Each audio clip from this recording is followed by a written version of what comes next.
Bonsoir, jeunes gens. Donc, cette soirée sera consacrée à la présentation de l'examen de l'UE3 en droit social. Alors, on va aborder différents points. Tout d'abord, bien sûr, la nature de l'épreuve. Ensuite, j'évoquerai alors les stats.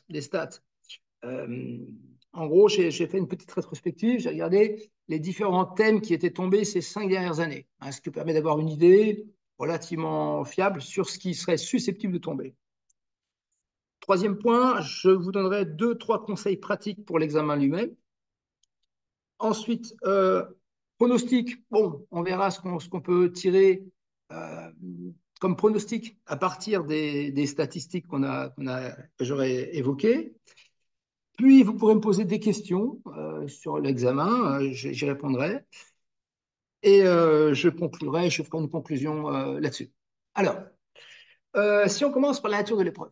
Alors, vous savez tous que c'est bien sûr, c'est principalement composé de cas pratiques. Ok. Il y a encore quelques années, euh, comment dire, les exercices consistaient, alors, comme toujours et comme aujourd'hui encore, par des cas pratiques, mais s'y ajoutait une question de cours, présentée telle qu'elle, avec chaque fois une décision de justice à commenter. Bon. Aujourd'hui, enfin aujourd'hui, depuis quelques années, les choses vont un peu évoluer au sens où, alors vous avez toujours, bien sûr, principalement des cas pratiques qui sont autonomes les uns les autres, hein, okay. Vous avez le nombre de points pour chacun, cas pratique. Il n'y a plus de questions de cours en tant que telles.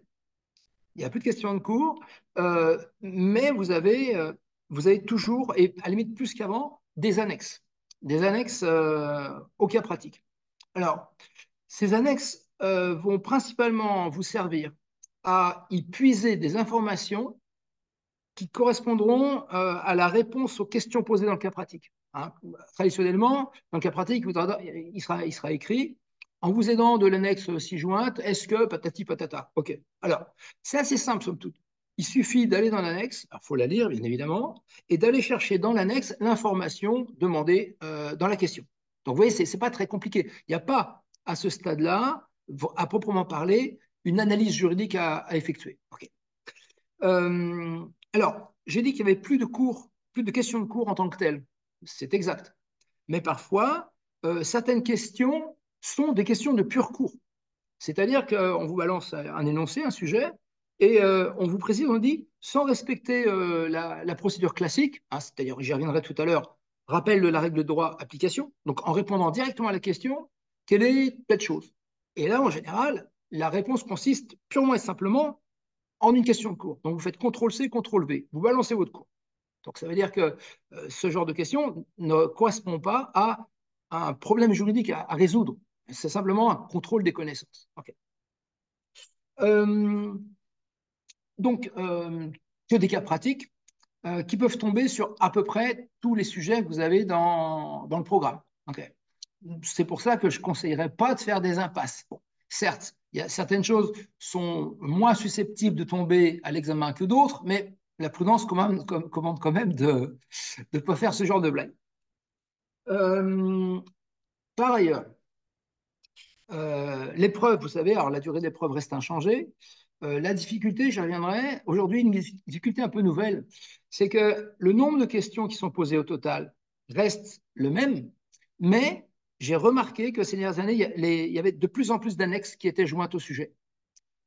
Or, vous devez impérativement lire ces annexes. Ça veut dire que cette lecture est chronophage. Ça va vous prendre du temps. Ça va vous prendre du temps. Okay. Et ça laisse donc moins de temps pour vous pour l'analyse juridique, pour répondre aux questions.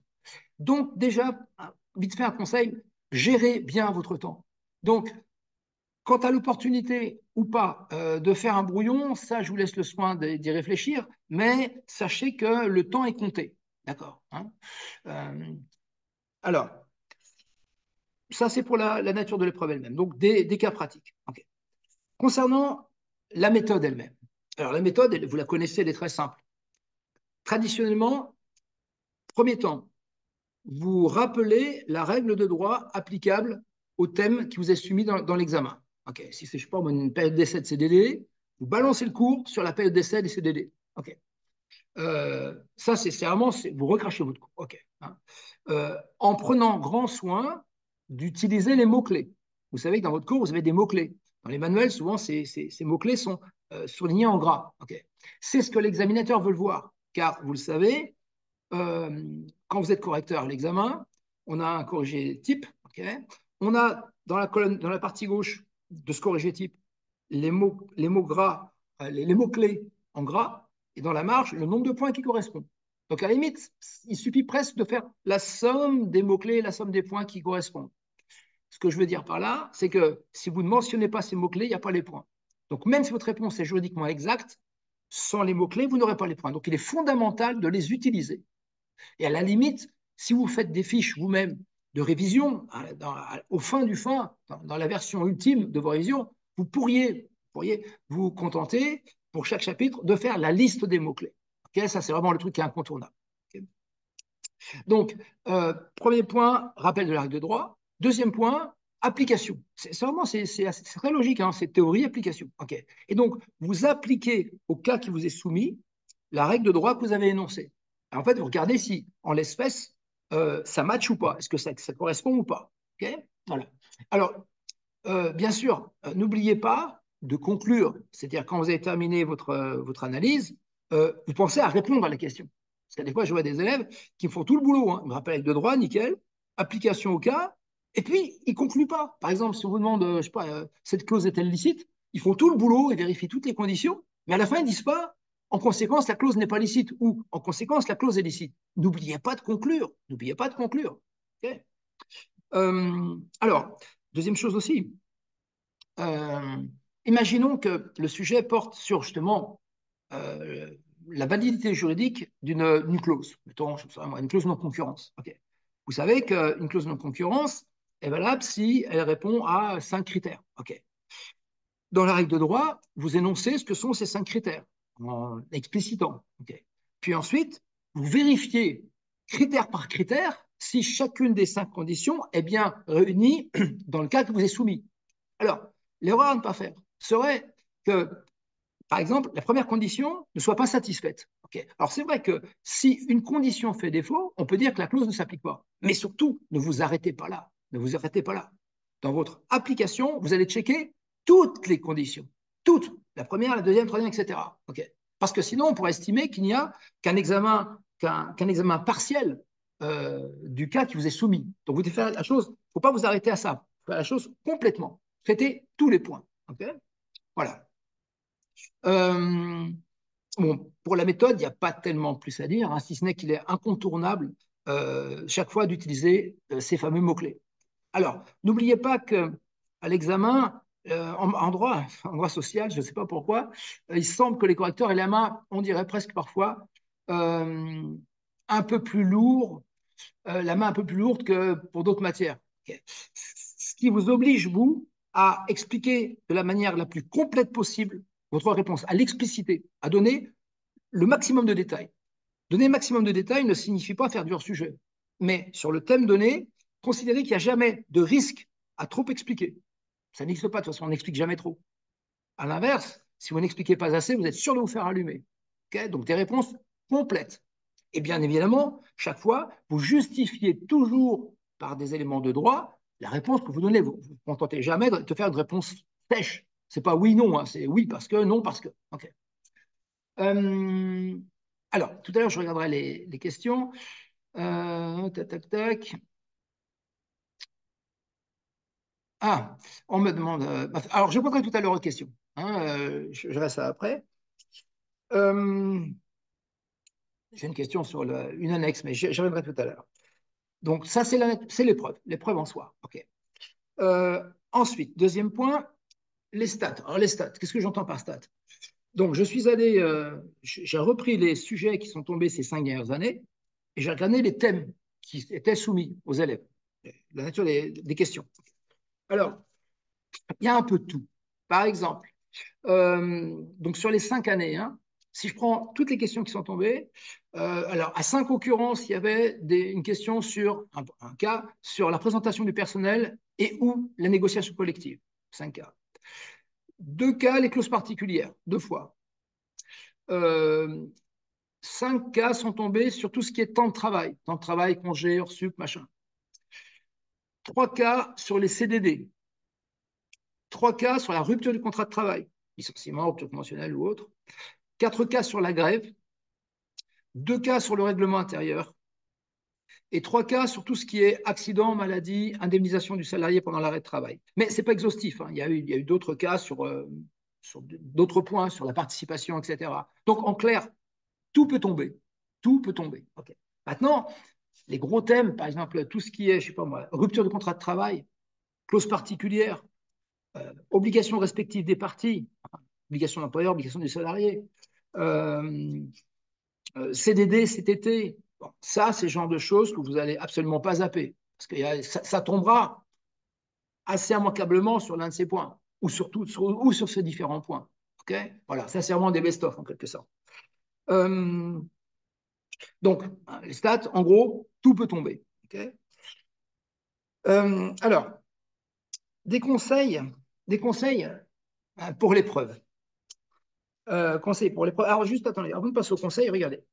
Je vais vous faire une liste. Alors, c'est assez litanique, hein, mon histoire, mais juste je vous balance juste la liste des thèmes qui sont tombés à l'occasion des différents examens récemment. OK. 2023, les questions portaient sur euh, formation et temps de travail, formation continue, clause de déformation, donc clause particulière, validité d'une clause du règlement intérieur. À propos toujours du règlement intérieur, qui contrôle le contenu du règlement intérieur? Ensuite, à quelles conditions peut-on désigner un délégué syndical? Qui peut être désigné délégué syndical? Qu'est-ce que le lock-out dans un contexte de grève? Qu'est-ce que le lock-out? Un truc sur un PERCO, donc plan d'épargne retraite. Et une question assez intéressante, c'est une question un peu pour un coup de réflexion quand même, c'est quelles sont les différences et l'intérêt ou les différences entre une prime d'intéressement et une prime d'objectif. Ça, c'était en 2023. 2022, une question sur le licenciement économique, la cause réelle et sérieuse en matière économique. Ensuite, toujours à propos du licenciement économique, l'employeur devait-il ou non élaborer un plan de sauvegarde de l'emploi? Ensuite, une question sur la représentativité d'un syndicat. La représentativité d'un syndicat. Vous vous rappelez, il y a 7 critères à remplir, etc. Ensuite, un cas pratique sur l'accord de performance collective. Hein, peut-on l'imposer à un salarié? Peut-il refuser? Que se passe-t-il? Ensuite, les conditions, à quelles conditions peut-on conclure un CDD à terme imprécis? CDD de remplacement. Ensuite, distinction entre offre de contrat et promesse d'embauche. C'est un grand classique, enfin c'est un grand classique. C'est un truc qui est revenu parfois.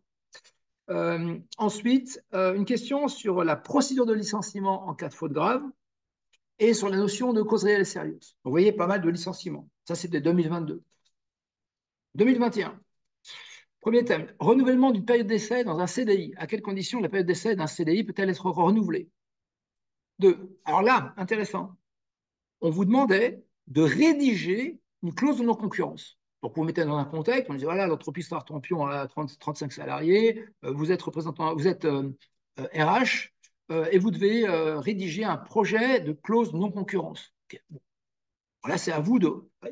Ça, c'est original. Vous remarquez, on vous demande ici, vous, de rédiger, d'élaborer une clause de non-concurrence. Donc, c'est à vous de veiller que les 5 conditions qu'on a évoquées tout à l'heure sont bien mentionnées dans votre clause. Okay. Mais c'est vrai que quand c'est tombé, les élèves ont peut-être été un peu déstabilisés parce qu'on ne vous demande pas en général à vous de rédiger. Okay. Mais ça peut arriver. Je reviendrai tout à l'heure. Ensuite, prise d'acte et ses conséquences, la prise d'acte. Ensuite, les conditions de la conclusion d'un accord d'entreprise. Okay. Alors, ça tombe assez régulièrement, hein, tout ce qui est négociation collective, qui peut négocier, à quelles conditions l'accord est-il conclu. Okay. Ensuite, l'aménagement de la durée du travail, du temps de travail, ça, c'est pas très courant. Ensuite, la pertinence de conclure ou non un CDI de chantier. Alors, bien sûr, on vous donnait le contexte, on vous disait, est-ce qu'en l'espèce, l'employeur peut-il conclure avec son salarié un CDI de chantier? Est-ce que ça correspond au cadre? Ensuite, alors ça c'est pareil, question assez intéressante.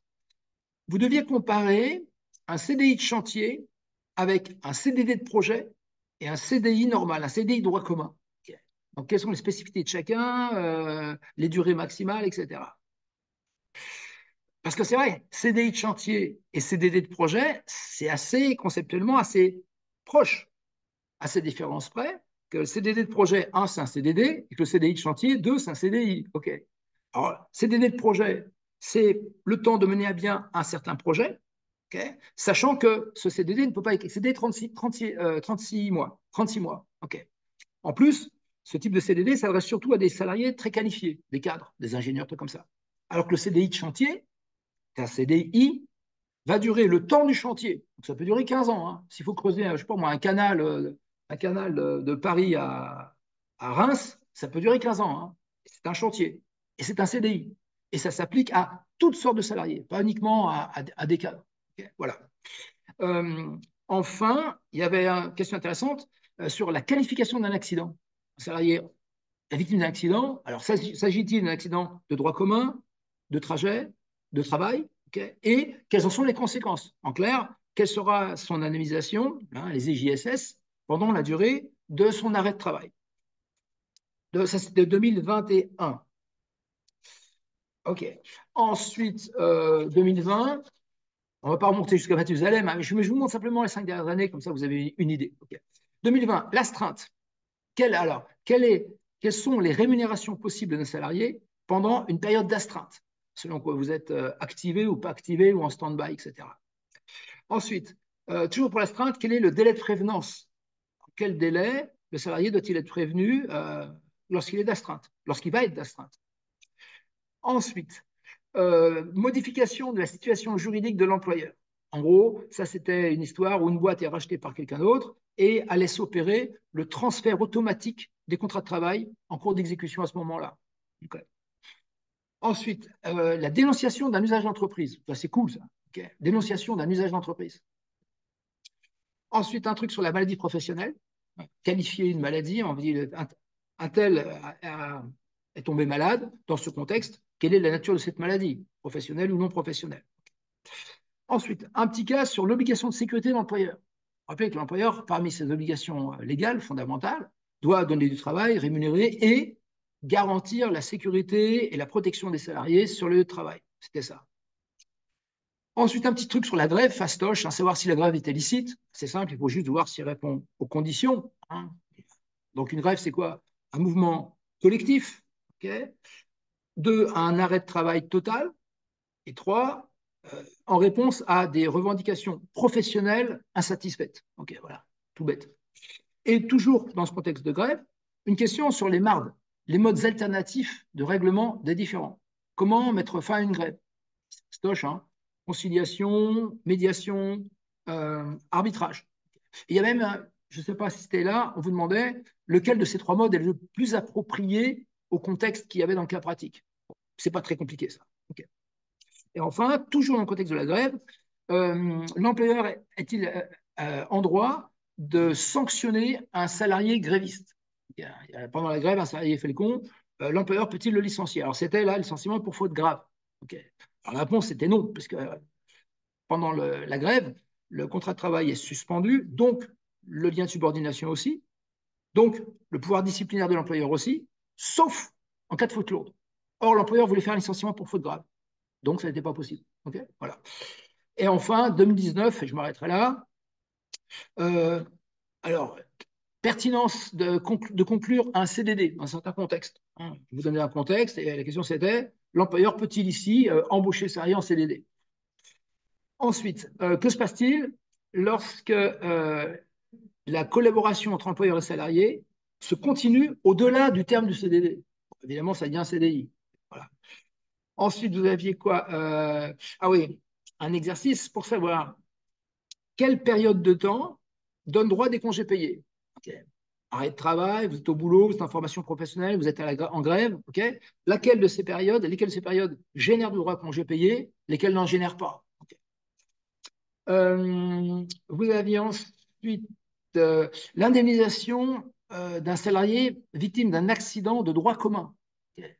Donc voilà, alors 3 jours de délai de carence. Alors après, ça dépend de l'ancienneté du salarié, hein, mais voilà. Donc à combien s'élèvent les IJSS du salarié victime d'accident de droit commun pendant la durée de son arrêt de travail. Ensuite, on avait est-il obligatoire de mettre en place un CSE? On avait une entreprise avec un certain effectif. La question de savoir est-ce que les salariés peuvent exiger de l'employeur qu'il organise une élection du CSE? Pas très compliqué. Ensuite, une question sur la durée du mandat des membres élus du CSE. Ça, c'est tout fastoche. Puis, alors ça, c'est des choses qui reviennent quand même pas mal ces derniers temps. Un conflit entre un accord d'entreprise et un accord de branche. Un accord d'entreprise peut-il déroger, c'est-à-dire être moins favorable qu'un accord de branche? Okay. Alors ça, c'est important parce que c'est revenu, ça a commencé en 2019 et c'est revenu aussi récemment. Okay, hein, donc cette histoire, le principe de faveur doit-il s'appliquer? Un accord d'entreprise peut-il être moins favorable à un salarié qu'un accord de branche? Okay. Et enfin, un dernier cas, c'était l'activité partielle, la mise en activité partielle d'une entreprise suite à la survenance d'un cas de force majeure. Donc ici, le contrat de travail était temporairement suspendu. Okay, l'employeur faisait une demande à la DRETS pour mettre les salariés en... Alors avant, on disait chômage partiel. Aujourd'hui, on dit activité partielle. C'est juste plus positif. C'est la même chose. Hein, vous êtes quand même au chômage. Okay. Voilà. Voilà. Donc, vous voyez, tous ces thèmes sont quand même très différents les uns des autres. Hein, vous remarquez, donc ça peut tomber sur pas mal de choses. Et donc, il m'a quand même semblé que ce qui avait trait à la négociation collective avait quand même tendance à revenir relativement souvent, soit en parlant des DS, ou de savoir qui a été habilité à conclure un accord d'entreprise avec l'employeur, les conditions auxquelles un accord d'entreprise peut être conclu. Voilà, ok. Alors, à ce sujet, je sais que dans le programme, la négociation collective, c'est la partie un peu plus touchy, quoi, un peu plus chaude. Ok. Mais stressez pas. Même si dans le cours, il y a des fois des parties consacrées à ça qui sont un peu techniques, à l'examen, quand vous regardez bien, tombent rarement des trucs difficiles. Hein. Même sur une question un peu technique, les questions porteront sur sur les, trucs, les difficultés de premier niveau. Okay. Donc, stressez pas, stressez pas. Hein. Voilà. Alors, euh, les pronostics. Alors, les pronostics, très difficile d'en faire. Vous avez vu que la nature des thèmes qui tombent est franchement variable. Donc ça peut être tout et n'importe quoi, mais attention, il y a les best-of. Hein. Rupture du contrat de travail, négociation collective, CDD, intérim, euh, durée de temps de travail. Voilà, voilà. C'est assez difficile de dire. En plus, vous savez que les épreuves en tout cas en droit social et en relation juridique, le UE1DSCG, bon, moi je fais ces deux-là, euh, les trucs qui tombent à l'examen ne sont pas en lien avec ce qui se passe dans l'actualité. Donc, y a pas c'est pas parce qu'il y a plein, je sais pas, il y a des lois nouvelles sur le chômage qu'il y aura un truc sur le chômage. Ça marche pas comme ça. Au BTS, oui, hein, mais pas en DCG ou en DSCG. OK? Voilà. Donc, pronostic assez délicat. Okay. Euh, alors, avant de passer aux questions, quelques conseils pratiques. Première question, hyper importante. Enfin, première remarque. Lisez attentivement les questions posées. Prenez tout votre temps pour bien lire la question et bien cibler, bien cerner ce qui vous est demandé. Qu'est-ce qu'on veut vous faire dire? Dans une question, vous avez toujours un mot-clé, un seul mot-clé autour duquel tourne la question pour repérer ce mot-clé. Okay. Histoire de ne pas répondre à côté. Alors, il n'y a rien de pire que de connaître son cours, de s'enjailler et de répondre à côté. Ça c'est la mort. Hein. Donc, prenez votre temps pour bien lire les questions. Okay. Voilà. Deuxième chose, vous avez plein d'informations, déjà bien sûr dans l'énoncé, l'ancienneté du salarié, l'effectif de l'entreprise, la nature de son contrat, est-ce que c'est un salarié protégé ou pas un salarié protégé, etc. Donc il y a plein d'infos à choper là-dedans. Chaque fois vous avez des effectifs, un nombre de salariés donné, ou l'ancienneté d'un salarié, c'est en général des informations qui vont vous servir dans les réponses. Okay. Et vous avez plein d'informations aussi, bien sûr, à puiser, c'est fait pour, dans les annexes. Et donc, il suffit d'aller lire les annexes. Il suffit d'aller chercher les infos là-dedans. Okay. Et j'ai même vu des fois, dans les énoncés, ils vous tendent des perches. Il y avait, je ne sais plus, c'était un cas sur le harcèlement moral, je crois. Dans l'énoncé, il y avait tous les mots-clés relatifs au harcèlement moral. Donc, à la limite, le mec, même, alors, à la limite, le mec qui ne sait pas son cours aurait pu tenter le coup et répondre à ça. Voilà. Donc, il y a plein de choses à aller chercher et dans l'énoncé, qu'il faut lire très attentivement, okay, et dans les pièges joints. Alors bien sûr, j'y reviens, impérativement employer les mots-clés. Euh, enfin, dernière chose, alors avant-dernière chose, il arrive parfois que dans la forme, la présentation du cas soit un peu déroutante, un truc que vous n'avez jamais vu avant. Il ne faut pas se laisser déstabiliser. OK, la forme va peut-être vous décontenancer, mais sur le fond, c'est des questions habituelles. Tu vois, par exemple, quand on vous demande de rédiger une clause, ce n'est pas compliqué. Vous connaissez, vous, les conditions générales d'une clause de mobilité, vous savez quelles conditions elle doit remplir. Eh bien, vous inventez un truc, une clause, et vous mettez dans laquelle vous mettez les conditions. C'est tout ce qu'on vous demande. OK. Une autre fois, il y avait aussi c'est un truc sur les retraites. Et c'était, bon, fallait, au final, voir que le salarié n'avait pas accumulé tous les trimestres nécessaires pour avoir une pension à taux plein. Et donc, il allait subir une décote. Okay. Euh, alors, ce qu'il y a, on vous donnait un truc, on vous disait, voilà, son salaire moyen sur les 25 meilleures années était de temps. Alors, il fallait remarquer que ce salaire était supérieur au plafond Sécu. Donc, on n'allait pas l'intégrer dans la formule de calcul. On vous disait qu'il a eu 3 enfants, dont vous savez que le montant de sa pension sera majoré de 10%. Voilà, c'est juste ça, des infos qu'il faut juste intégrer dans votre réflexion. D'accord. Mais ne vous laissez pas déstabiliser par la forme. Okay. C'est pas parce que ça a la gueule d'un truc qu'on n'a jamais vu que c'est compliqué. Non, c'est pas compliqué. Calme, tranquille. OK. Euh, bon, incidemment aussi, bien sûr, quand vous lisez l'énoncé, vous lisez tout l'énoncé d'emblée. Tout l'énoncé. OK. Et vous commencez bien sûr à répondre par les trucs qui vous inspirent, les questions que vous connaissez bien. Okay. Vous ne commencez pas à vous exciter et à perdre du temps sur une question à laquelle vous ne savez pas répondre. Vous gardez les trucs emmerdants pour la fin, vous commencez d'emblée parce que vous savez faire. Un, vous sécurisez des points. Deux, ça vous met en confiance. OK. Et vous ne perdez pas de temps. Si une question ne vous inspire pas trop, regardez pas les autres qui grattent. C'est à cause qu'ils écrivent des conneries. Donc, vous occupez pas des autres. Vous occupez de votre business à vous, déjà. Okay. Alors, dernière chose super importante, répondez à toutes les questions. Ne laissez pas de questions sans réponse. Une question sans réponse, c'est un zéro, les mecs. Garantie sur facture. Alors, vous avez tout à gagner à essayer de répondre. Tentez le coup, tentez le coup. Réfléchissez, vous dites, qu'est-ce qui pourrait, a priori, correspondre à cette question. Vous balancez. Avec un peu de bol, s'il y a des éléments qui sont bons dedans, ça fera quelques morceaux de points. Si vous ne répondez pas, vous êtes certain d'avoir zéro. Okay. Donc, vous répondez à toutes les questions. Okay. Excusez-moi. Voilà. Bon, c'est à peu près tout pour les conseils spécifiques que je pouvais donner.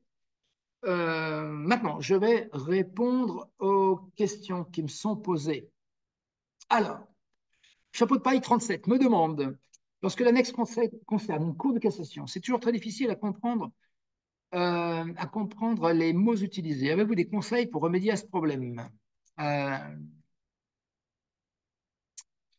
J'ai un peu la même chose. Est-il possible d'avoir des conseils pour faire un commentaire d'arrêt? Alors, un commentaire d'arrêt au sens strict, vous ne faites pas ça. On fait ça quand on est en fac de droit. C'est un exercice très particulier. Non, ce qu'on vous demande, vous, au pire, c'est faire une fiche d'arrêt. C'est-à-dire de répondre aux questions qui vous sont posées. Quelle juridiction a rendu cette décision? Qui est demandeur, qui est défendeur? Quel est le problème de droit? Qu'est-ce que décide la Cour ou qu'est-ce que décide le tribunal et pourquoi? Okay. On vous demande juste de comprendre ce qui s'est passé. Qui fait quoi? Okay. C'est tout. Okay. Alors, il y a une chose par contre que je peux vous dire, c'est la structure d'une décision de justice. Okay. Un jugement ou une arrêt, c'est pareil. Hein. Un tribunal rend un jugement, une cour rend un arrêt. Okay. C'est toujours foutu pareil. La première partie, en haut, on vous rappelle les faits. Okay. Qu'est-ce qui s'est passé avant, qui est demandeur et pourquoi. Puis, au milieu, vous avez tout ce qu'on appelle les attendus. Attendu que, attendu que, attendu que, attendu que. Ça, c'est ce qu'on appelle les moyens de droit. Un moyen de droit, c'est un argument juridique qu'invoque le demandeur pour essayer de justifier ses prétentions, pour justifier ce qu'il demande. Okay. Bon. Ça peut être vrai ou ça peut être des conneries. Okay. Ça peut être fondé ou pas fondé. Okay. Donc, c'est quand le demandeur prend la parole. Okay. C'est ses arguments. Okay. C'est ce que son avocat va plaider, en gros. Puis vient le moment où le juge prend la parole pour répondre. C'est hyper important. Ce moment commence toujours par mais attendu que ou attendu cependant que. Donc avant, il y a attendu que, attendu que, attendu que. Okay. Puis mais attendu que ou attendu cependant que. Et là, tout ce qui suit, c'est juste. C'est le juge qui répond. Et ce qu'il dit, par définition, est vrai. Et le juge va donner son argumentation, va expliquer pourquoi il rend sa décision, et il conclut toujours par cette formule, par ses motifs. Donc, pour les raisons que je viens d'évoquer ici, par ses motifs, alors, casse, rejette, infirme, confirme, etc. Voilà. Donc, ce qui est important, la morale de l'histoire, vous l'avez après les mots mais attendu que ou attendu cependant que. Ça va? Voilà. Alors, il y a des termes qu'on voit souvent par peu. Faire grief. Monsieur Tartampion fait grief à l'arrêt attaqué.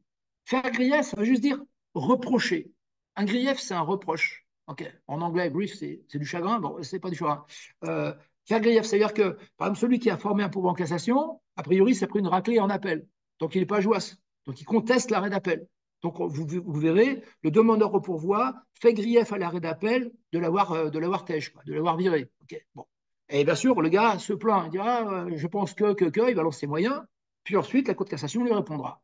Elle peut très bien lui donner raison, auquel cas elle casserait l'arrêt d'appel en disant l'arrêt d'appel s'est trompé, ou bien elle rejette le pourvoi du demandeur en disant désolé, man, mais la Cour d'appel avait raison, je rejette votre demande. OK. Voilà. Alors, ce qui est toujours un peu déroutant, c'est vrai que c'est la syntaxe, la façon dont les phrases sont structurées parce qu'on fait ça à l'ancienne, hein, c'est vachement vintage. Hein. Donc, tu as le début de phrase, puis ça part dans les kékés, ça part partout, et tu as la suite de la phrase 5 lignes plus loin. Bon. Ça, c'est juste une habitude. Disons que plus vous avez lu de décisions de justice, plus vous êtes familier avec la chose. Mais rappelez-vous la structure. Au départ, on rappelle les faits, ce qui s'est passé. Au milieu, les arguments du demandeur. Et à la fin, la réponse du juge. OK. Voilà. Euh, Alors, et je vous dis, en général, on vous demandera soit, on vous pose une liste de questions sur la décision de justice, qui est demandeur, qui est défendeur, quel est le problème de droit, qu'est-ce que décide la juridiction, ou bien on vous dit, à l'aide de la décision jointe, est-ce que, alors dans ce cas-là, il y a un cas pratique, hein, et on vous dit, pour répondre au cas pratique, aidez-vous de la décision qui est jointe. Ben, il suffit d'aller voir la décision, de comprendre de comprendre la morale de l'histoire, qu'est-ce qu'a décidé au final le juge et pourquoi. Et ça, cette décision, cette réponse du juge, c'est la réponse qu'on vous demande dans le cas pratique, okay, hein, en vous aidant de l'arrêt ci-joint, etc. On demande juste de comprendre ce qui se passe. Okay. Alors, question suivante. Bonjour, quel thème considérez-vous primordialement à une personne en difficulté sur cette matière pour valider l'UE? Alors, la première condition, jeunes gens, c'est de connaître parfaitement son cours. Je pense parce que c'est pas en soi une UE difficile. C'est pas, alors honnêtement, je vais parler franco, c'est pas fait pour les gens intelligents, c'est fait pour les gens bosseurs. Okay. Parce qu'un mec intelligent qui a écouté le cours, qui a tout compris, bien, il aura tout compris. Il verra même quelles sont les réponses. Il verra la réponse au problème. Mais au moment de justifier sa réponse par des mots-clés qu'il n'aura pas pris par cœur, ben, il se prendra une raclée. Okay. Donc vraiment, ce qu'il faut idéalement, c'est avoir, c'est con comme morale, mais travailler régulièrement l'année pour bien avoir mémorisé le cours. Et donc la difficulté de cette UE, c'est d'emmagasiner une grosse quantité d'informations détaillées, des montants, des trucs, etc. C'est ça qui est difficile. C'est vrai que c'est un examen stupide, hein. C'est du bachotage. Hein. Okay. On ne demande pas d'être intelligent et d'analyser une situation. L'analyse, en général, est plutôt facile. Okay. La difficulté, c'est avoir mémorisé son cours pour pouvoir le restituer, je ne vais pas dire le recracher, mais le restituer et l'appliquer. Okay.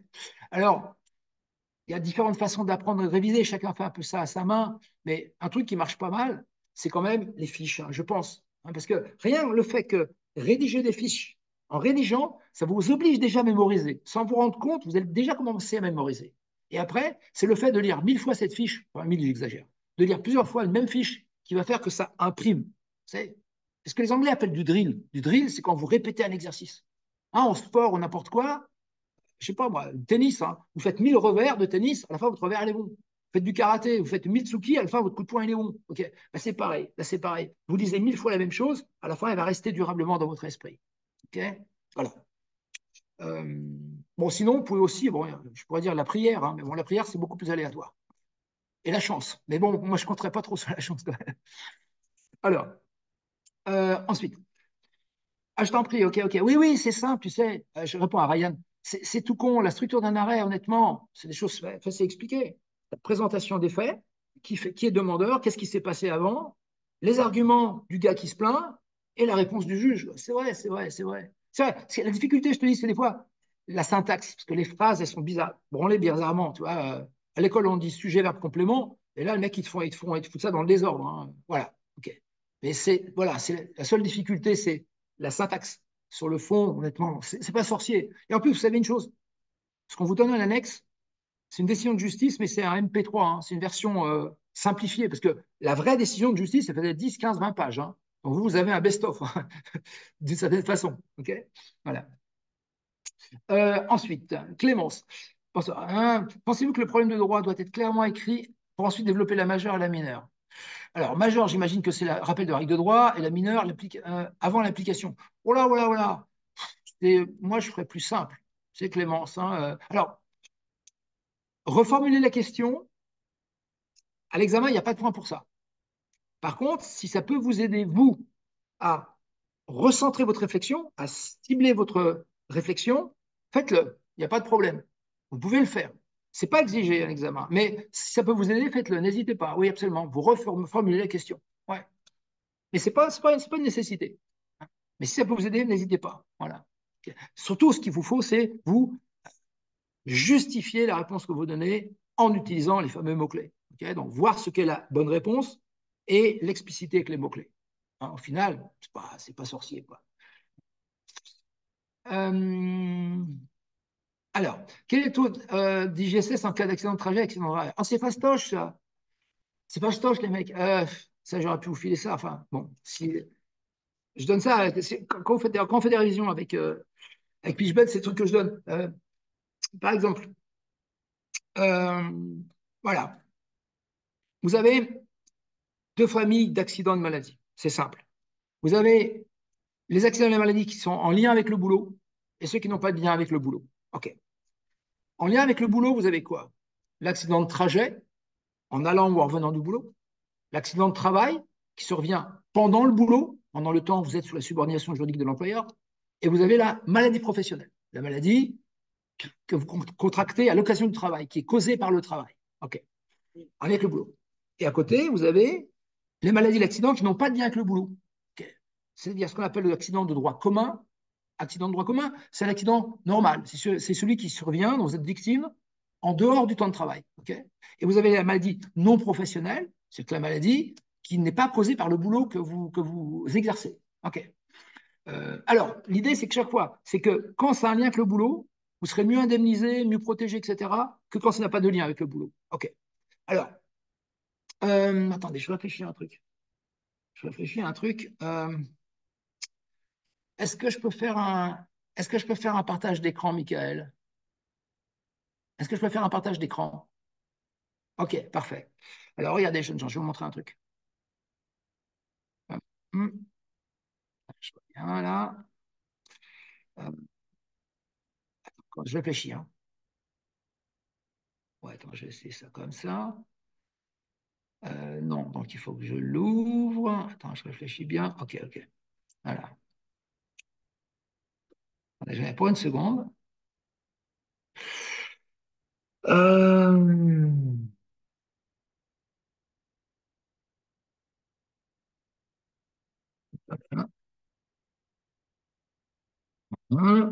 Donc, ça, schéma. Voilà, voilà, voilà, voilà. Indemnité arrêt de travail. Attends, je check. OK, ça me paraît bon.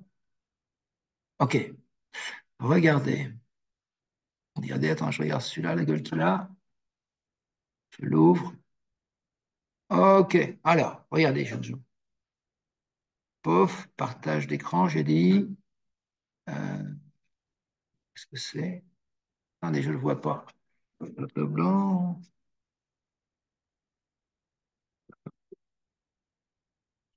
Oui, j'essaye un truc. Hein. Voilà, attendez, voilà. Hop. Vous voyez, est-ce que vous voyez le schéma? C'est bon le schéma? OK. Alors, regardez.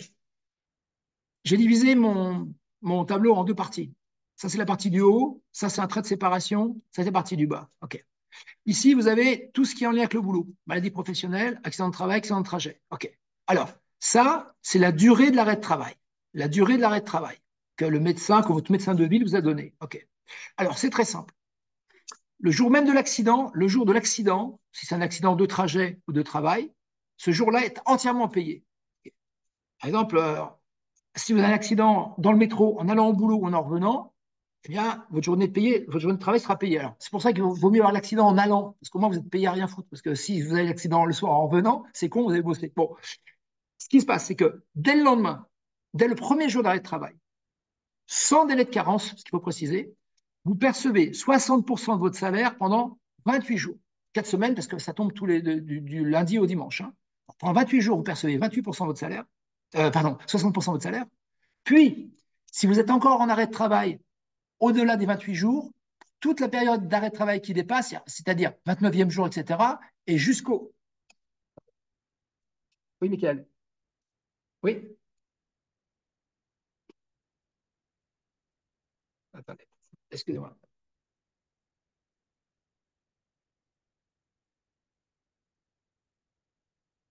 Excusez-moi.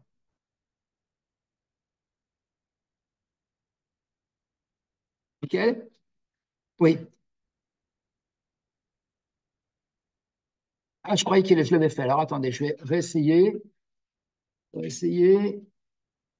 OK, il est là pourtant. Alors, attendez. Hein. Euh, Zoom. C'est quoi j'ai un problème. Bon, je fais ça parce que j'ai un problème. Je reprends. Ça, je ne l'ai pas là.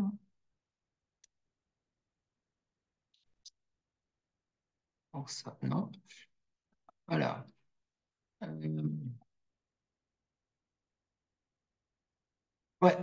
Alors, je l'ai ouvert. Voilà, je l'ai ouvert moi, dans une page. Zoom, partage. Ah, voilà, je l'ai. OK, impec. C'est bon. C'est bon, c'est à l'écran? Parfait, merci. Merci. OK, jeunes gens, désolé de l'interruption des programmes. Voilà. Regardez le schéma. J'ai scindé en fait mon tableau en deux parties. Ça, le grand trait noir là, c'est un trait de séparation. Donc en haut, on a quoi? On a l'indemnisation du salarié lorsqu'il est victime d'une maladie professionnelle, d'un accident de travail ou d'un accident de trajet. En clair, quelque chose qui a un lien avec le boulot. Et en dessous, dans les deux schémas du dessous ici, vous avez l'indemnisation du salarié lorsqu'il est victime d'une maladie non professionnelle ou d'un accident de droit commun. C'est-à-dire un accident qui n'est pas un accident de travail. OK. Alors, les traits en noir, là, ça représente la durée de l'arrêt de travail tel que votre médecin de ville, votre médecin de famille vous l'a donné. Okay. Alors, c'est très simple. Quand la maladie ou l'accident a un lien avec le boulot, déjà, si c'est un accident, le jour même de l'accident, votre salaire est intégralement payé, intégralement maintenu. Okay. Par exemple, si vous avez un accident, je vous dis, le matin en vous rendant au travail, okay, vous n'avez pas pu travailler cette journée-là parce que vous avez été victime de l'accident dès le matin, mais cette journée-ci vous sera payé entièrement par l'employeur. Puis, dès le lendemain, dès le premier jour d'arrêt de travail, donc sans délai de carence, il faut le préciser, le salarié va percevoir donc une indemnité journalière de la sécurité sociale égale à 60% de son salaire pendant 28 jours, pendant 4 semaines. Puis, si au terme de ces 4 semaines, il est encore en arrêt de travail, pour toute la suite de l'arrêt de travail, 29e jour, 30e jour, etc., il touchera 80% de son salaire jusqu'à son retour en entreprise. Facile, hein? OK? Hein. Donc, le jour de l'accident même, c'est un accident intégralement payé. Puis, dès le lendemain, sans délai de carence, et pendant 4 semaines, vous touchez 60% de votre salaire. Si l'arrêt de travail se poursuit au-delà du 28e jour, okay, à partir du 29e jour et suivant, eh bien, l'indemnité journalière passera de 60 à 80% du salaire. Ça, c'est fastoche. C'est tombé à l'examen il y a assez longtemps. OK. Maintenant, schéma du dessous. Si votre maladie n'a pas de lien avec le boulot ou si l'accident est arrivé en dehors du temps de travail, accident de droit commun. Là, tout va dépendre de votre ancienneté dans l'entreprise. Regardez, premier schéma. Si vous avez moins d'un an d'ancienneté dans la boîte où vous bossez actuellement, le jour où vous avez l'accident, comment ça se passe? Alors, déjà, les 3 premiers jours d'arrêt de travail, vous touchez peanuts, zéro. C'est un délai de carence de 3 jours. Vous n'avez rien. Okay. Puis, À partir du quatrième jour d'arrêt jusqu'à votre retour en entreprise, vous toucherez 50% de votre salaire. Ça va? Simple. OK. Maintenant, deuxième cas, vous êtes toujours victime d'une maladie non professionnelle ou d'un accident de travail, mais vous avez au moins un an d'ancienneté dans la boîte où vous travaillez. Alors là, ça va faire un peu montagne russe. C'est-à-dire que les 3 premiers jours, comme tout à l'heure, c'est 3 jours de carence. Okay, vous touchez rien. La Sécu vous verse rien. Puis, les 4 jours suivants, la Sécu vous verse 50% de votre salaire. Okay, donc là, ça fait quatrième, cinquième, sixième, septième jour d'arrêt. Okay. Puis, les 30 jours qui suivent, vous touchez 90% de votre salaire. 90, c'est-à-dire la Sécu paie 50%, l'employeur paie les 40% qui dépassent. On appelle ça le complément patronal. Okay. 30 jours. Okay. Puis, si vous êtes encore en arrêt de travail, au-delà, les 30 jours suivants, donc là, on est déjà à 34, 37 jours. Donc ici, là, au début, on est déjà au 38e jour ici. 37, 38, 39, etc. Le mois suivant, ça descend de 90 à 66% de votre salaire. Et si au terme de ce deuxième mois, plus les 7 jours, vous êtes encore en arrêt de travail, ça redescend à 50% jusqu'au retour en entreprise. Okay. Donc, sur cette durée-là, okay, alors durée-là, c'est-à-dire que vous auriez ici été arrêté plus de 67 jours. OK. Alors, imaginez un arrêt de travail de 70 jours. Indemnisation. OK. 3 jours, rien. Carence. Puis, 4 jours, 50%. Ça nous fait 7 déjà. 4 et 3, 7. Puis, 30 jours suivants, 90% du salaire. Là, on est à 37 jours. Puis, le mois suivant, 66% du salaire. On est à 67 jours, 67, 68, 69, 70. Les 3 derniers jours d'arrêt, ici, vous seriez revenu à 50% jusqu'à ce que vous retourniez en entreprise. Ça va? Vous voyez, c'est pas compliqué. Alors, ici, il y a une petite complication au sens où vous comprenez que pour être dans ce contexte-là, dans ce schéma-là, plutôt que dans celui-là, ici, vous devez avoir au moins un an d'ancienneté. Okay. L'idée, c'est que si en plus de si en plus de cette année-là, vous avez un ou plusieurs blocs complets de 5 ans d'ancienneté, blocs complets de 5 ans d'ancienneté, pour chaque bloc de 5 ans d'ancienneté, vous rajoutez 10 jours ici, indemnisé à 90%, et 10 jours ici, indemnisé à 66%. Je prends un exemple. Vous avez, allez, en faisant un barbecue chez vous, vous cramez la main. OK, donc c'est un accident de droit commun. Votre médecin du travail, non, non, pas votre médecin du travail, votre médecin de famille vous arrête, mettons, pendant 80 jours, parce que vous êtes bien cramé. OK. Vous avez, imaginé, vous avez 13 ans d'ancienneté. 13 ans d'ancienneté dans la boîte. Okay. Comment on va faire? La première année, ça sert juste pour, c'est une sorte de ticket d'entrée, c'est pour pouvoir être dans ce schéma-là. Donc, cette première année, vous ne la comptez pas. 13 ans, j'ai dit. Plus un premier bloc de 5 ans, ça fait 6 ans. Un deuxième bloc de 5 ans, ça fait 5, 5, 10 et un 11. Et la 12e et 13e année, ça ne sert à rien, ce n'est pas un bloc complet. Donc, en clair, en plus de mon année de départ, j'ai 2 blocs complets de 5 ans. Et bien, qu'est-ce qui va se passer? Ces 2 blocs complets de 5 ans vont me permettre de rallonger cette période de 30 jours de plus 10 jours, plus 10 jours. Pareil ici, 30 jours, plus 10 jours, plus 10 jours. Okay. Alors maintenant, tranquille, ça ne tombera pas à l'examen. C'est dans le cours, mais ça me paraît un peu trop compliqué pour tomber à l'examen. Donc à l'examen, si vous aviez, je pense, un cas pratique, alors ce qui est tombé, c'est le truc du haut, là, c'est tout facile, ça. Ça, pour y avoir ça aussi, c'est encore plus facile, ça. Okay, 3 jours de carence, plus 50%. Ça va? Vous voyez, bon, faites un screenshot du machin si vous voulez. Vous voyez, c'est pas compliqué. Okay. Voilà. Alors, je retourne, je coupe le partage. Je vais voir vos questions, jeunes gens. OK, c'est bon? OK. Alors, euh, d'accord. Qu'est-ce qui peut tomber sur la négociation collective? Oh là, beaucoup de choses. On peut vous demander déjà, alors selon l'effectif de l'entreprise, le nombre de salariés, on peut demander qui est habilité à négocier les accords collectifs avec l'employeur. Alors, à partir de 50 salariés et plus, ce sera a priori des délégués syndicaux, parce qu'ils ont ce monopole. En dessous de 50 salariés, alors ça pourrait être beaucoup de monde. Ça pourrait être un membre élu du CSE qui est mandaté par un syndicat représentatif, ou un membre élu du CSE qui n'est pas mandaté, ou même en l'absence de membre élu du CSE, ça pourrait être un simple salarié normal, qui a priori serait adhérent du syndicat, juste adhérent, un salarié qui serait mandaté par un syndicat représentatif. Et même en dessous de 11 salariés, en fait de 1 à, de mémoire, à 20 salariés, s'il n'y a pas de membre élu du CSE et encore moins de DS, on n'aura pas en dessous de 50 salariés des DS, hein, ça pourrait être ce qu'on appelle un référendum d'entreprise. C'est-à-dire que l'employeur se pointe, il a lui-même rédigé un projet d'accord d'entreprise et il dit aux salariés, directement à ses salariés, il dit voilà les mecs, voici mon projet, est-ce que vous l'approuvez ou pas? Un référendum. Et là, les salariés vont voter pour approuver ou non la proposition d'accord d'entreprise. S'ils votent oui aux 2 tiers des voix, l'accord est validé. Vous voyez, c'est vachement simple, ça peut être ça aussi, un référendum d'entreprise. Tu vois, voilà. Donc, première chose, différentes personnes peuvent être habilitées à négocier un accord collectif avec l'employeur. Okay. Maintenant, ça peut être aussi, alors, à quelles conditions est-ce qu'un accord collectif est-il validé? Alors, le problème, enfin, c'est pas un problème, c'est que la règle, ce qu'on appelle l'accord majoritaire. C'est-à-dire que, imaginez, vous avez votre accord d'entreprise, mettons. Okay. Logiquement, l'employeur va négocier avec des délégués syndicaux. Okay. Les délégués syndicaux, c'est des délégués qui ont été désignés par un syndicat représentatif. Vous vous rappelez, hein, parce que si c'était un syndicat non représentatif, il aurait désigné un représentant de la section syndicale qui, lui, n'a pas le droit de négocier les accords collectifs. Okay. Donc, vous voyez les différents délégués syndicaux, force ouvrière, CGT, CFDT, qui tu veux. Okay.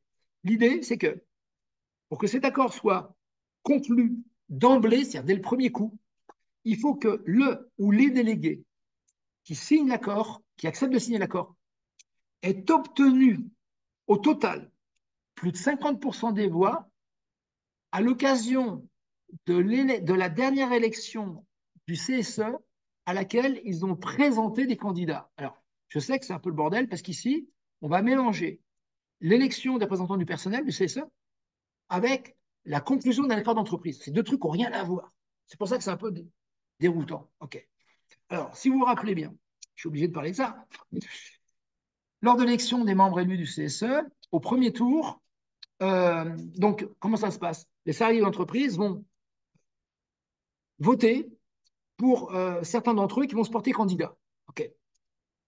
Et selon l'effectif de l'entreprise, l'employeur qui doit organiser l'élection aura préparé 1, 2 ou 3 collèges électoraux de groupes d'électeurs qui vont chacun voter pour des délégués syndicaux, des membres élus du CSE. Okay. Alors, l'idée, c'est que au premier tour de scrutin, c'est au premier tour de vote, parce que les salariés vont voter pour un candidat ou pour un autre, euh, les salariés qui sont portés candidats à l'élection dans l'espoir d'être élus membres du CSE ne peuvent pas se pointer la gueule enfarinée. Il n'y a pas, au premier tour de l'élection, de candidature libre. Vous devez impérativement faire en sorte que votre candidature soit présentée, soit supportée par un syndicat représentatif. Okay. Donc imaginez-moi, dans une boîte où je suis salarié, si je veux me présenter à l'élection du CSE, je dois aller voir un syndicat, je ne sais rien moi, CGT, FO, etc. Je vais voilà les mecs, je vais me présenter comme CSE à l'élection, est-ce que vous acceptez de présenter ma candidature? Parce que je ne peux pas me pointer tout seul. Okay, voilà. Et donc, je vais me présenter, l'élection va avoir lieu et je vais recueillir un certain nombre de suffrages, un certain nombre de voix de la part de mes camarades salariés. Okay. Eh bien, le nombre de voix, le pourcentage de voix que je vais recueillir à l'occasion de cette élection servira ensuite au syndicat qui m'a présenté lors de la négociation des accords collectifs avec l'employeur. En clair, le succès électoral que j'ai obtenu va profiter au syndicat qui a présenté ma candidature. Okay. Et donc, lorsqu'on va passer à la négociation de l'accord collectif, eh bien, le délégué syndical, par exemple, qui a présenté ma candidature, si moi j'ai obtenu, je ne sais pas, mettons 25% des voix à l'élection du CSE, eh bien, le délégué syndical du syndicat qui a présenté ma candidature, ce délégué syndical représentera 25% des voix. Okay. Et donc, lorsque ces fameux délégués syndicaux vont choisir ou pas de conclure l'accord avec l'employeur, il faut qu'au total, ces différents délégués syndicaux aient obtenu plus de 50% des voix à travers les candidats qu'ils ont présentés à la dernière élection du CSE. Okay. Si ces 50% des voix sont dépassées, l'accord est conclu d'emblée. Okay.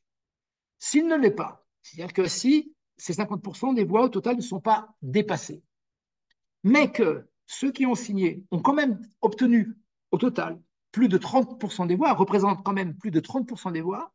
Alors, dans un premier temps, ce qu'ils peuvent faire, c'est aller voir les autres délégués syndicaux qui, au départ, n'ont pas voulu signer, et leur dire, allez, les mecs, soyez sympas, changez d'avis, rajoutez vos voix aux nôtres, de manière à ce qu'on puisse dépasser 50%.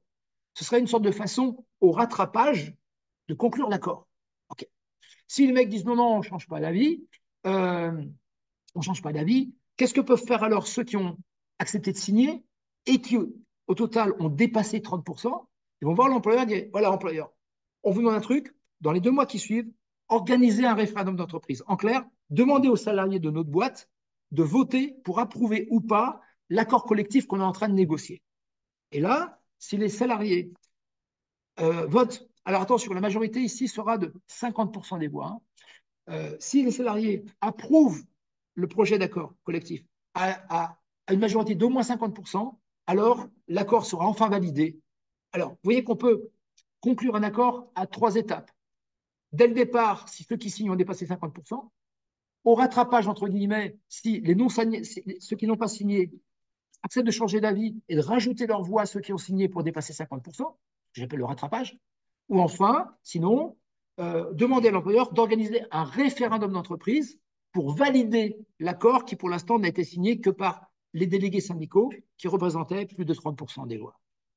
Alors, voilà, je suis obligé de vous présenter un peu ça comme ça au débeauté, mais ça c'est la méthode classique, si tu veux. Tu vois. Alors, ce qui est tombé à l'examen, c'était facile. C'était, voilà, au départ, il y avait différents syndicats, on était en pièce jointe quel succès électoral avait récolté chacun des syndicats représentatifs. Okay, et on vous disait, voilà, le délégué FO et le délégué CGT sont les 2 seuls à avoir accepté de signer l'accord collectif avec l'employeur, et à eux 2, ils ont obtenu aux dernières élections 36% des voix. 36% des voix. Question conne, l'accord est-il conclu ici? Réponse non, car à eux 2, ils ne dépassent pas 50% des voix. C'est tout, vous voyez, c'est tout naze. Voilà ce qui était tombé. Voilà ce qui était tombé. Tu vois, voilà. Donc, je sais que c'est une question un peu délicate, la négociation collective, mais les questions qui tombent à l'examen ne sont pas difficiles. Tu vois mon truc, c'était simple. Okay, voilà. Alors, il y a toujours une part patronale pour compléter la part de la Sécu. Ben, ça dépend. La Sécu, elle paye jusqu'à 50%, les IGSS, elle paye toujours 50%, et ce qui dépasse, c'est l'employeur. Ce qui dépasse, c'est l'employeur. Par exemple, tu vois, quand ton IGSS est de 66% 90%, ça veut donc dire que l'employeur a rallongé 16% ou 40%. Okay, on appelle ça le complément patronal. Okay, alors, Guillaume, est-ce qu'on peut avoir des schémas à faire? Non, non, non, non, non. Alors, un truc, bonne question. À l'examen, les gars, vous ne répondez que par des règles de droit. Vous ne donnez pas d'exemple, faites pas de schéma. Pas d'exemple, pas de schéma. Que du texte. Que du texte. Je sais que des fois, ce serait plus facile de répondre par un tableau, par exemple. Non, non, non, non, non. Vous rédigez. Vous êtes obligé de rédiger. OK? Donc, pas de schéma et pas d'exemple. OK? Voilà. Euh, alors, est-ce que c'est facile d'avoir 6 sur 20? Si les dieux sont avec toi, avec du bol, peut-être, oui. Euh, facile d'avoir 6 sur 20. Mais disons que c'est plus facile d'avoir 6 sur 20 que d'avoir 18, si tu veux. Voilà, bon. Euh, facile, c'est difficile à dire. À l'examen, ils sont un peu chiants. Hein. Je veux dire, ils ne balancent pas les points. Hein. Ils ne donnent pas les points à l'examen. Tu vois? Donc, facile, je ne peux pas répondre vraiment à cette question. Je veux juste te dire que c'est plus facile que d'avoir 15. Ouais. Euh, Alors, est-ce que ça tombait sur le bilan social? Oui, ça peut tomber sur le bilan social. Alors, ça, c'est tout naze hein, comme question. Bilan social, c'est une question de pur cours. Hein. C'est une question de pur cours. Hein. Oui, bien sûr que ça peut tomber sur le bilan social. Et tu sais, par principe, ça peut tomber sur n'importe quoi. Ça peut tomber sur n'importe quoi. Sur le contrat d'apprentissage, sur la participation, j'en sais rien, moi. Hein, sur, je sais pas, moi, la résiliation judiciaire, je ne sais pas. Ça peut tomber a priori sur tout. Et tu remarques tout à l'heure, quand je vous ai lu un petit peu les questions, les thèmes qui étaient tombés ces 5 dernières années, c'est la Samaritaine, hein, tu trouves tout. Hein. T'as tout, tout est possible. Oui, donc ça peut tomber sur le bilan social comme sur n'importe quoi d'autre. Voilà. Ouais. À la limite, dans certains cas, c'est bonnard, hein, parce que ça, faire un cas pratique sur le bilan social, là, ce serait une question de cours quasiment. Est-ce qu'on peut faire des tirets? Ouais, des tirets, bien sûr, il peut faire des tirets. Ouais, bien sûr. Mais toujours expliquer de façon la plus complète possible. OK? À la limite, imaginez toujours que celui qui vous lit est un non-juriste, c'est quelqu'un qui n'a pas de droit, genre c'est votre petit frère, quoi. OK. Donc ça vous oblige, vous, à être clair dans vos explications. OK. Par contre, ça vous oblige aussi à utiliser les mots-clés. OK. Lui, les mots-clés, c'est ce que c'est le correcteur. Hein. OK. Mais n'hésitez pas à être très complet. Soyez complet dans vos réponses. OK. Ça ne veut pas dire du faire de hors sujet, hein, mais soyez complet. Euh, alors, pour la clause mobilité, dans certaines réponses, on voit que ça doit être limité dans le temps et dans l'espace. Ouais, non, la clause mobilité, t'as pas de paramètre de temps pour la clause mobilité, tu as juste un paramètre géographique, par définition. Ok. Tu as une zone dans laquelle le salarié accepte d'être muté si un jour l'employeur lui demande de le faire. Ouais. Donc, tu as un paramètre géographique, territorial, mais tu n'as pas de paramètre de temps. Le paramètre géographique et de temps, c'est pour la clause de non-concurrence. Okay, il ne faut pas confondre. Hein. La retraite possible qu'elle tombe, ouais, bien sûr, elle est déjà tombée. Hein. Alors, avec par exemple une question sur la retraite d'un retraité à 70 ans par l'employeur. Bah ouais, parce que 70 balais, qu'est-ce qui se passe aux 70 ans? 70 ans, c'est l'âge où enfin l'employeur peut mettre d'office le salarié à la retraite. Avant ça, il ne peut pas l'obliger. 70 ans, il peut. Ouais. Alors, tu peux avoir ça, tu peux avoir plein de trucs, tu peux avoir sur la retraite, tu peux avoir, je sais pas moi, la décote, la surcote, euh, tu peux avoir plein de trucs, je sais pas moi, la procédure de mise à la retraite du salarié. Donc, on te dit que c'est quoi? 3 mois avant le 67e anniversaire du salarié, l'employeur peut demander au salarié si celui-ci veut prendre sa retraite. Si le salarié dit non, l'employeur doit attendre un an et l'année suivante, donc 3 mois avant les 68 ans, reposer la question. Et ainsi de suite, jusqu'à 70 ans. À ceci près qu'à 70 ans, là, il n'y a plus besoin de l'autorisation du salarié. L'employeur va dire, OK, Coco, à la retraite, et là, c'est une mise à la retraite d'office. Par contre, la question que tu pourras avoir, un truc fastoche, c'est un salarié part à la retraite, son ancienneté dans l'entreprise est de temps, à combien s'élève l'indemnité de départ à la retraite qu'il perçoit de l'employeur? Fastoche. Okay, là, ça va dépendre de son ancienneté. Ou bien tu peux avoir, euh, il y a eu une mise à la retraite du salarié, c'est-à-dire que l'employeur lui a proposé de partir, le salarié a accepté, okay, à combien s'élève l'indemnité de mise à la retraite? Alors là, par contre, ce n'est pas le même montant, parce que l'indemnité de mise à la retraite du salarié, doit être au moins égale à ce que seraient des indemnités de licenciement. C'est carrément pas la même. Hein. Okay. Tu vois, donc il ne faut pas confondre, par exemple, indemnité de départ à la retraite et indemnité de mise à la retraite. Okay. Ça va?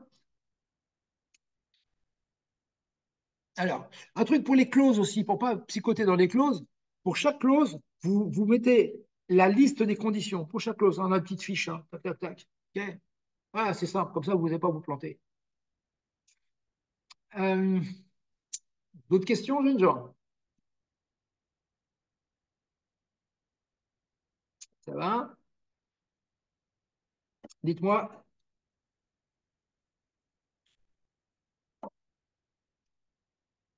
Alors, s'il n'y a plus d'autres questions, donc rappelez-vous les conseils que je vous ai donnés. Hein, donc, bien lire le sujet, bien lire les questions, repérer le mot-clé dans la question, aller chercher toutes les infos dans l'énoncé, dans les pièces jointes, répondre en priorité aux cas qui vous inspirent. Okay. Euh, voilà. Alors, soignez quand même la présentation de vos copies. Hein. Rendez pas un truc trop dégueulasse, hein, parce qu'il y a quand même un petit delta de notes pour les copies vraiment trop cradingues. Hein. Donc, faites un petit effort quand même. Hein. Voilà. Ça. Sinon, voilà. C'est une question que vous me l'avez donnée. Alors, sachez aussi que si certains d'entre vous préparent des épreuves des UE du DSCG, Fishben fait des séances de révision cet été. Hein. Voilà. Hein, donc, séances de révision, on fait des applications, on fait des annales. Par exemple, personnellement, dans mon cas, moi, je fais une partie de l'UE1, hein, donc relations juridiques hein, du DSCG.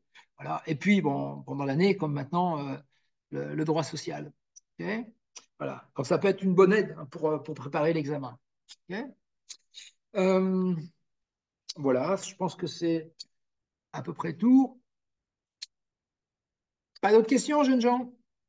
C'est bon pour vous? Pas de regrets? Très bien. Bon, alors, je vous souhaite alors à tous une bonne soirée. Révisez, vous avez encore un petit peu de temps pour ça, hein, c'est encore quelques jours avant l'examen. Ayez confiance dans vos connaissances. Ayez confiance dans vos connaissances. Gérez bien votre temps. Utilisez les mots-clés. Regardez pas les autres à l'examen. Et puis bon, avant l'examen, avant d'entrer dans la salle d'examen, écoutez pas les conneries que racontent les gens. Hein, ils ont des tuyaux, non, ils n'ont pas de tuyaux, c'est du baratin, c'est pas vrai. Euh, ok, bonne soirée Alexandra. Hein. Ok, allez, cool les gars, ayez confiance, ayez confiance. Hein. Et puis bon, c'est qu'une épreuve, hein. C'est pas la mort, hein, vous n'avez pas la guerre, c'est une épreuve, c'est juste un examen. Ok, voilà, donc tranquille. Bon, je vous souhaite à tous une bonne soirée. Hein, et bonne continuation, bossez bien, et puis à bientôt peut-être sur Fishbane. Ok. Voilà. Salut jeunes gens.